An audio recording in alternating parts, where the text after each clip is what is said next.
వేప చెట్లకు వింత వ్యాధి సోకింది. వింత రోగంతో పచ్చని వృక్షాలు మాడిపోతున్నాయి. ఎన్నో ఔషధ గుణాలున్న వేప చెట్లు కళ్ళెదుటే మోడుబారిపోతుండటం ఆందోళన కలిగిస్తోంది. పెద్ద పెద్ద వేప వృక్షాలు ఆకులు పసుపు రంగులోకి మారుతుండగా కొమ్మలు ఎండిపోతున్నాయి. రైతులు పర్యావరణవేత్తలు ఆందోళన చెందుతున్నారు.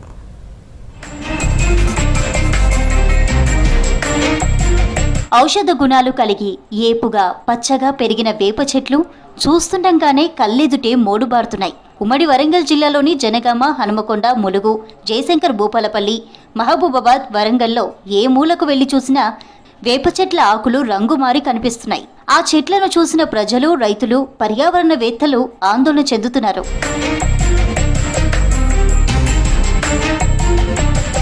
హోమోపిప్స్ అజాడిరక్టే అనే వింత వ్యాధితో వృక్షాలు మోడుబారుతున్నాయని పరిశోధకులు అభిప్రాయపడుతున్నారు.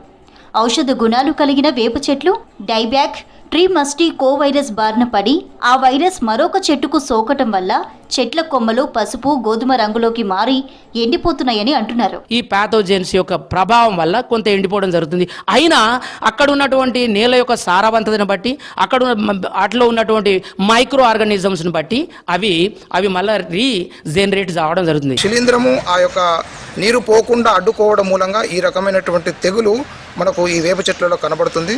సో దీనికి ప్రధానమైనటువంటి కారణము ఈ శిలీంధ్రం యొక్క వ్యాప్తి అని చెప్పేసి మనం అనుకోవచ్చు. శిలీంధ్రాలకి యాంటీబయాటిక్స్ వాటికి మనం ఉపయోగించాలి. కాబట్టి ఫారెస్ట్ వాళ్ళు ఆ విధమైన ప్రికాషనరీ మెజర్స్ తీసుకోవాలి. దానికి ఏ చెట్లు అయితే ఎండిపోతున్నాయో యాంటీబయాటిక్స్ లాగా మనం ఏ విధంగా యాంటీబయాటిక్స్ అవుతున్నాయి, యాంటీ శిలీంధ్ర ఇంజెక్షన్స్ కానీ, మెడిసిన్స్ కానీ, పెస్టిసైడ్స్ కానీ వాటిని స్ప్రే చేసినట్లయితే అవి మళ్ళీ తిరిగి రీజనరేట్ జరుగుతాం.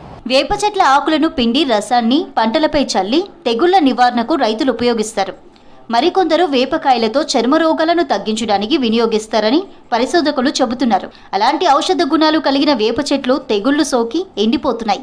వీటి నివారణకు అటవీశాఖ అధికారులు చొరవ చూపాలని అంటున్నారు పరిశోధక విద్యార్థులు. ముఖ్యంగా వింటర్ సీజన్లోనే ఈ షెడ్ ఆఫ్ లీవ్స్ అనేది జరుగుతుంది. మెయిన్లీ కోల్డ్ స్ట్రెస్ అని అనుకుంటున్నాం. మళ్ళీ వింటర్ అయిపోయాక మళ్ళీ లీవ్స్ గ్రో అవుతాయని, అండ్ వాటిని ప్రొటెక్ట్ చేయడానికి ఏవైతే ప్రికాషన్స్ ఉన్నాయో మంచిగా మెయింటైన్ చేయడానికి ట్రై చేస్తే అవి మళ్ళీ మంచిగా గ్రో అవుతాయి. మేజర్ కాజ్ గ్లోబలైజేషన్ వల్ల అయినా global warming, this may be somewhat causes for this. I think so government ఏదైనా ఇనిషియేటివ్ తీసుకోవాల్సిందిగా కోరుకుంటున్నా. వేప చెట్టుకు ఒక ప్రత్యేక స్థానం ఉంది.